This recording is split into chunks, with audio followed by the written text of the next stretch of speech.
Itulah rahasia jabatan itu seperti itu sebenarnya. Tapi kalau WP-nya bilang saya bayar pajak 3 triliun, boleh aja kan?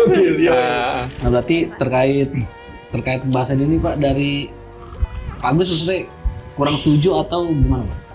Kalau menurut saya sih statementnya kalau dari saya sebaiknya sih masalah ini tidak terlalu dibesar-besarkan ya. Oke. Maksudnya kalaupun misalnya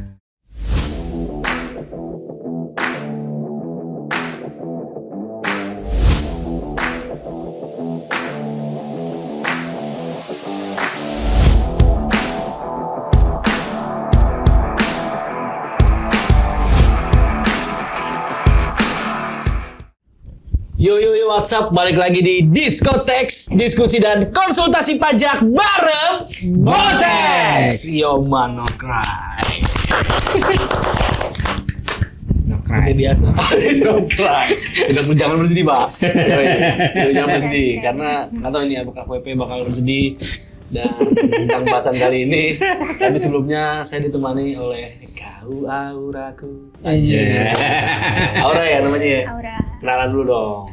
Aura guys. Aura guys. Dan seperti biasa di pembahasan kali ini kita akan ditemani oleh narasumber yang sudah ahli di bidangnya bersama Pak Andri dan Pak Agus. Gokil. Agus pajak. Pak Agus Pajak. Botex Consulting Indonesia. Di sini teman-teman. Harus bayar pajak Pak ya? Harus Pak. Harus. Dan ini kita langsung aja ke pembahasan Pak. Ini ada salah satu berita yang menarik juga bahwa DJP itu boleh ngerekam, wajib pajak dilarang. Nah, aturan baru pembahasan SP2DK ini tuh tuai sorotan. Nah, itu sebenarnya emang udah dari dulu kalau SP2DK itu direkam atau gimana, Pak? Ini hal yang sebenarnya kan isu ini keluar karena SE8. SE8 ini sebenarnya petunjuk teknis tentang pengawasan. Jadi di era Kortek, Kortek ini kan semua didesain online. Yes. Semua pelayanan online, lapor-lapor online gitu ya. Jadi memungkinkan petugas pajak dengan wajib pajak tidak pernah ketemu. Oke.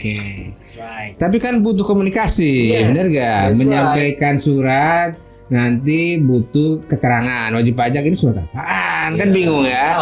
Nah, nanti sama petugas pajak akan dijelaskan. Ini loh maksudnya begini, bla bla bla bla. Yang sebelumnya wajib pajak datang, maka nanti di Kortek bisa by Zoom. Oke. By Zoom. Jadi online. Ya. Pokoknya online gitu ya. Nah, tidak tatap muka secara langsung. Nah, proses Zoom inilah yang di SE8 memang disebutkan kantor pajak merekam, wajib pajak nggak boleh merekam, kan gitu. Itu yang jadi masalah. Itu. Dan timpang Pak ya? Iya timpang.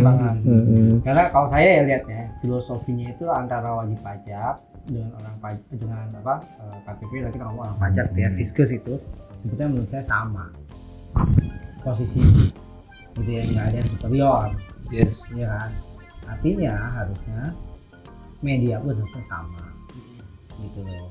Kalau memang DJP bisa merekam, ya harusnya WP juga bisa merekam.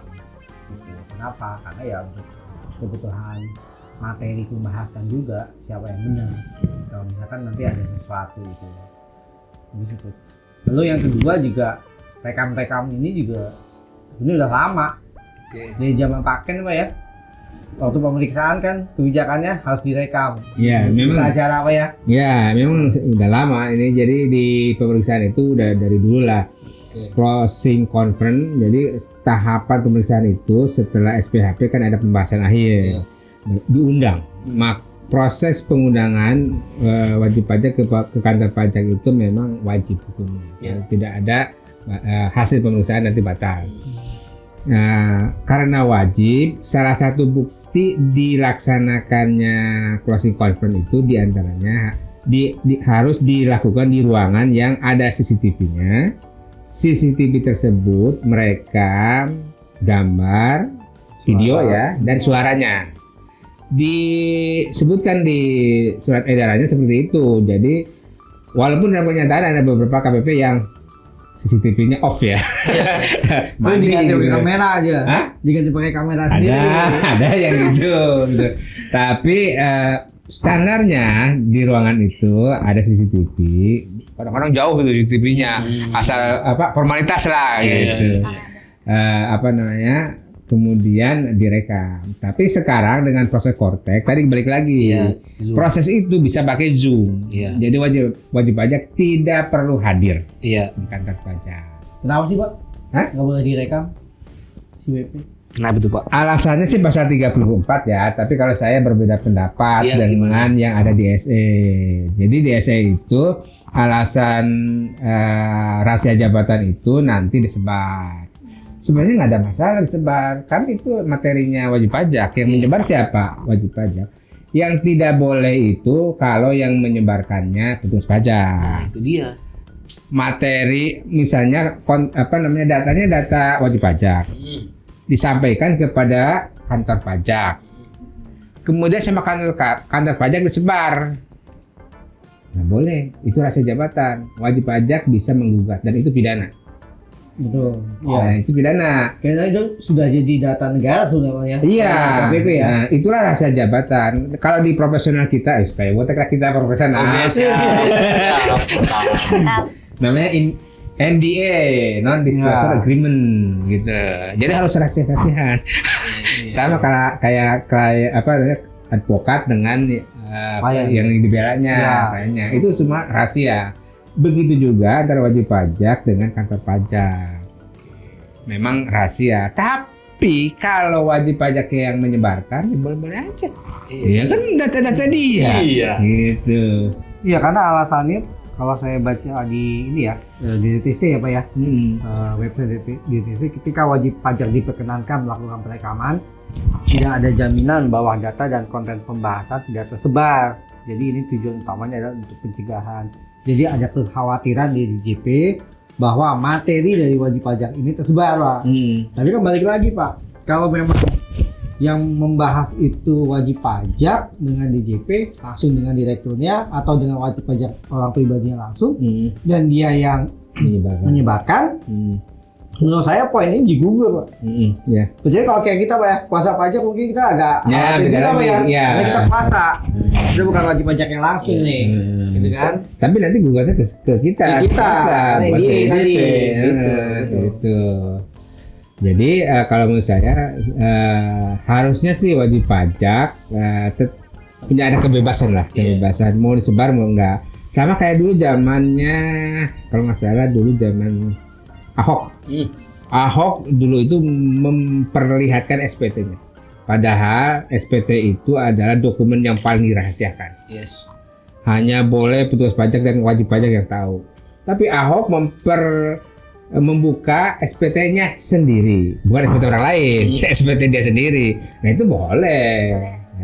Kalau yang membukanya kantor pajak itu tidak boleh. Maka rahasia pajak itu diantaranya salah satu alasan kenapa sampai dengan sekarang kantor pajak tidak ada yang mengumumkan pembayaran pajak.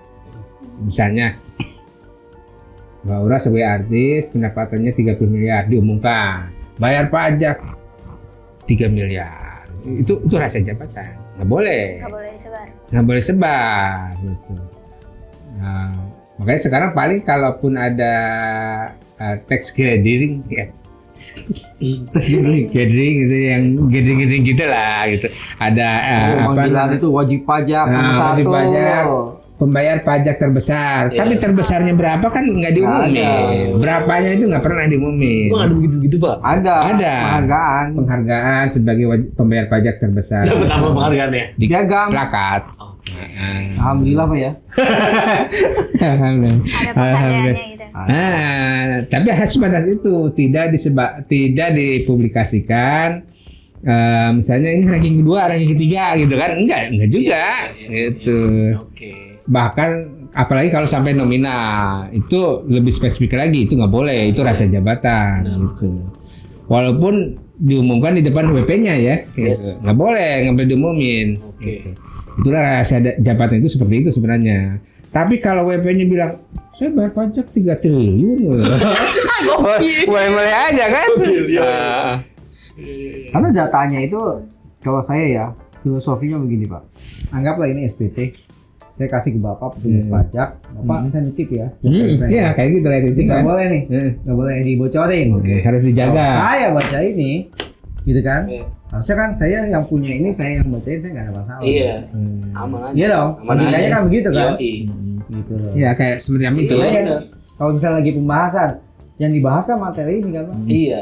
Punya bapaknya kan? Punya saya. Iya. Ya, saya yang rekam, saya nanti yang menyebarluaskan ya dari data saya. Kecuali pas direkam Pak Agus menyebarkan selaku misalkan anak pajak ya. Iya.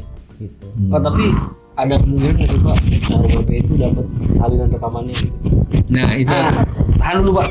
Kita akan lanjutkan setelah pesan-pesan yang berikut ini. Belajar pajak bukan hanya tentang teori, tetapi tentang membangun karir yang lebih pasti. Kenapa kalian harus belajar pajak di sini? Di sini tuh satu waktu fleksibel kan, fleksibel. Walaupun kalian nggak bisa ikut offline atau online, kalian masih dapat rekaman. Terus itu titel di belakang nama itu penting sih. Udah kayak sebelum orang lihat sertifikat kayak oh namanya udah ada title-nya nih, jadi kayak oh ya udah pasti terjamin gitu. Terus kayak biaya juga itu membantu banget sih buat kayak pekerja juga kayak nunggu gajian baru bayar, baru bayar itu sih menurut saya wajib. Dan kayak di weekend kegiatan belajarnya gitu di tiap hari Sabtu gitu. Jadi kalau misalnya kayak kalian bingung nih ngapain gitu belajar pajak. Halo semuanya, pada hari ini saya habis mengikuti brevet di Yayasan Suara Pajak Cendikia. Untuk hari ini saya belajar lumayan banyak dari pertama asal mula dari PPN, itu dari FPK dan FPM. Pokoknya kelas brevet ini cukup membantu saya yang pada dasarnya awam soal pajak. Halo teman-teman, kenalin nama aku Fari Wahyudi, aku lulusan SMK dari SMK Boas 2 jurusan Layanan Perbankan. Sekolahku bekerja sama dengan YSPC untuk menyiapkan anak-anak peserta didiknya untuk terjun langsung ke dunia kerja. Apa aja yang aku pelajari di SPC? Bersama YSPC aku belajar gimana sistem administrasi pajak, gimana aku cara menghitung pajak, dan juga pelaporannya. Manfaat buat aku, saat ini aku sudah mendapatkan freelance di salah satu perusahaan sebagai staf administrasi pajak. Teman yang lagi nyari tempat belajar pajak yang bagus, kalian bisa langsung daftar di YSPC.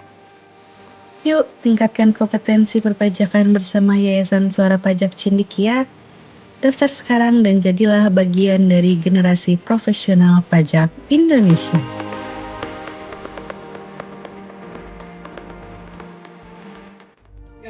Mungkin kita lanjut ke pembahasan karena dari sisi bagus nih sangat menggebu-gebu kan. Iya, saya lihat tuh wah ini serius nih berdua nih. Boleh Pak lanjut Pak, silakan Pak. Ini soalnya perkara yang serius. Oke, siap.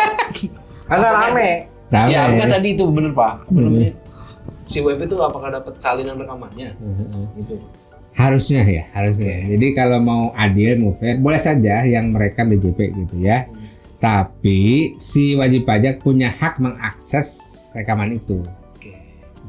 Itu kalau misalnya yang lebih fair gitu ya. Jadi antara DJP sama kayak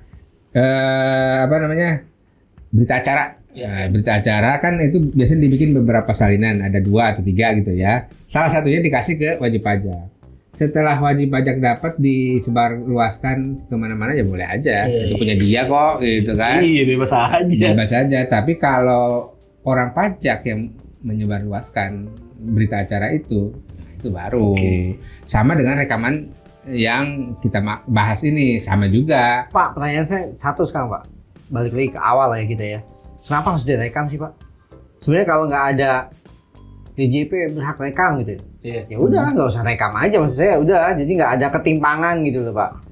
Karena balik lagi Pak, antara wajib pajak sama DJP kan equal lah. Itu dulu prinsipnya nih. Kita setuju itu dulu. Siap. Ya. Artinya semuanya harus sama gitu Pak. Daripada pusing begini Pak. Karena apa? Kalau rekam-rekam itu biasanya bahagia. Bahaya. Udah kayaknya perlu pesen dulu nih. Bahagia dan bahaya. Oke, kita ademin dulu ya. Kita ademin dulu. Halo Lala. Lala pesen dong Lala. Table nomor 69 Lala. Kok jadi Lala sih? Ada ini videonya. Nggak ada pak. Nggak ada. Nggak ada. Nggak ada. Emang Aman. kalau rekam ini bahaya, Bang. Nah itu dia. Bahaya emang. Ataunya linknya kesebar. Wah, kacau 3GP. Ya, Niji. Kacau. Oke pak, lanjut pak. Ini sebelah nggak ngerti apa itu tujuh. Tahu aja. Beda generasi. Lanjut, bagus. Ini kembali lagi kalau ini apa sih lebih kepada taksiran ya pendapat saya gitu. Kenapa diatur mereka ya karena ini sekarang udah memasuki era online. Oke. Semua online. Ini tujuan mereka itu sebenarnya dalam rangka tertib administrasi. Supaya ada bukti juga gitu. Ada bukti bahwa pertemuan itu sudah dilakukan, maka direkam. Karena bentuk pertemuannya pertemuan online, maka buktinya itu ya rekaman. Kalau tidak ada rekaman, apa buktinya sudah dilakukan? Iya. Pertemuan gitu.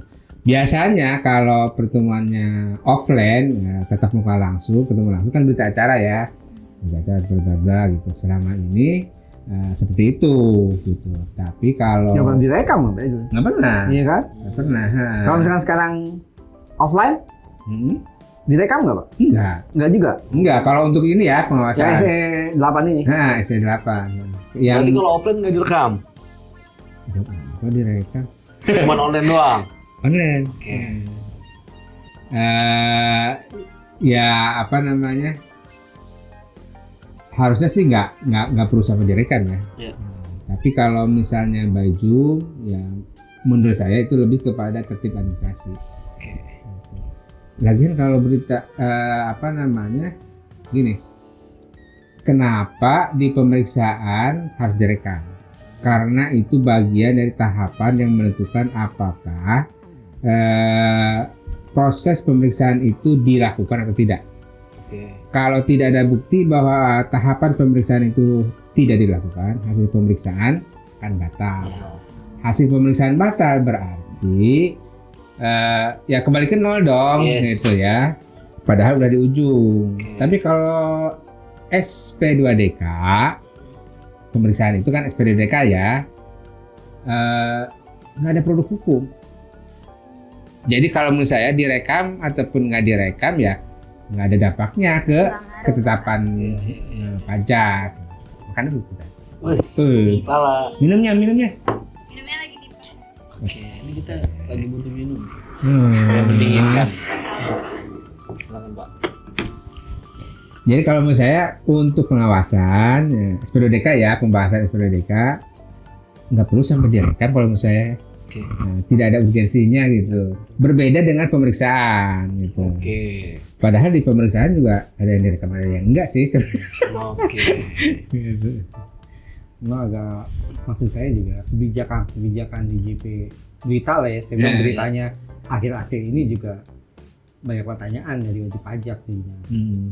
Ya kan? Belum lagi yang masalah pajak dan distribusi kemarin. Belum lagi nanti yang Babinsa.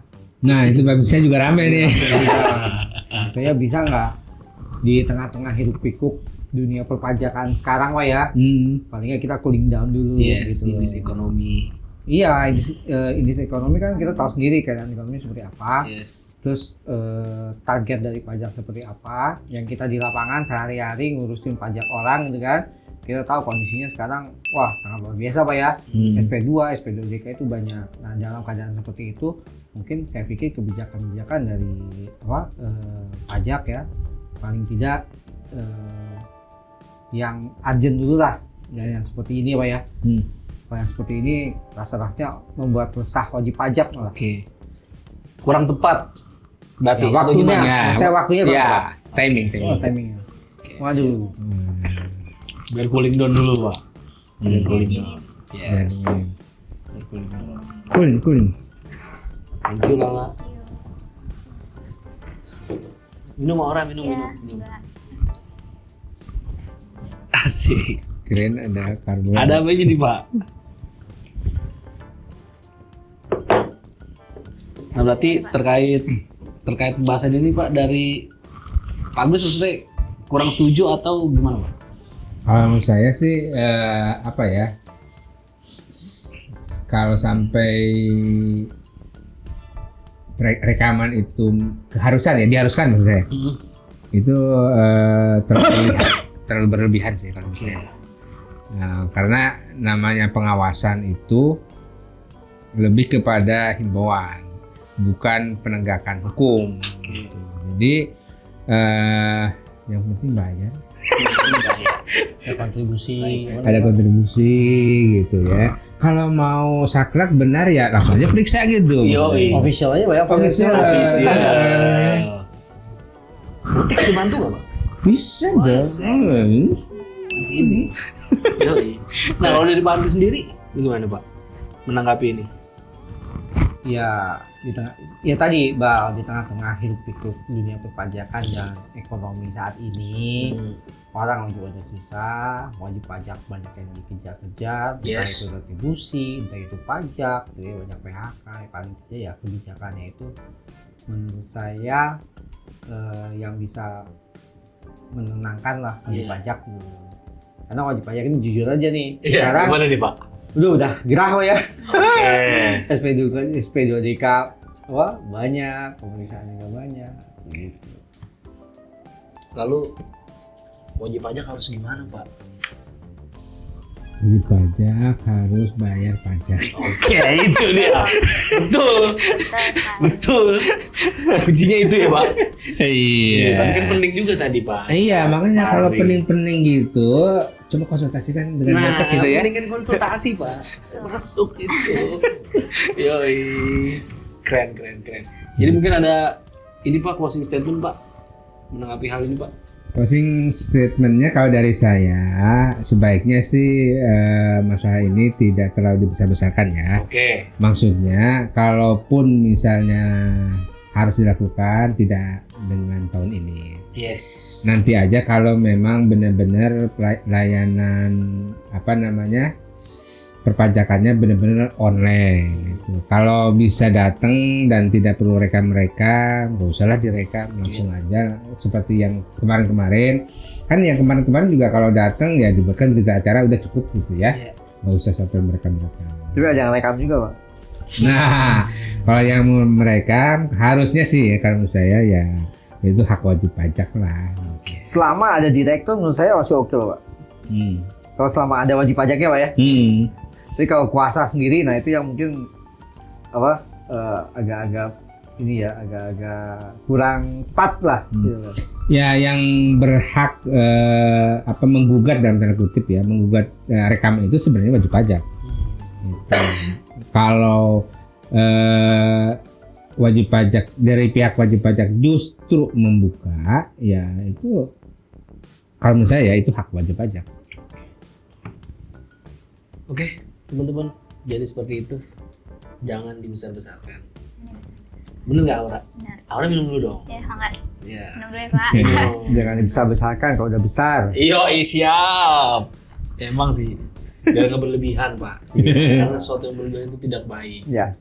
Oke. Dan buat WP udahlah, kalau misalkan pusing tadi konsultasikan aja ya Pak. Iya betul. Ke Botex Consulting Indonesia. Nomornya di bawah sini kalau Ya. boleh tanya-tanya. Gitu. Bisa cek website juga Pak ya. Yoi. Kita ada yang Bisa layanan dong. pro bono juga Pak ya. Betul. Iya. Kalian juga bisa sewa studio podcast di sini guys. Santai. Santai. Nitip sedikit. Iya. Oke, thank you buat teman-teman yang sudah menonton. Jangan lupa di like, Subscribe.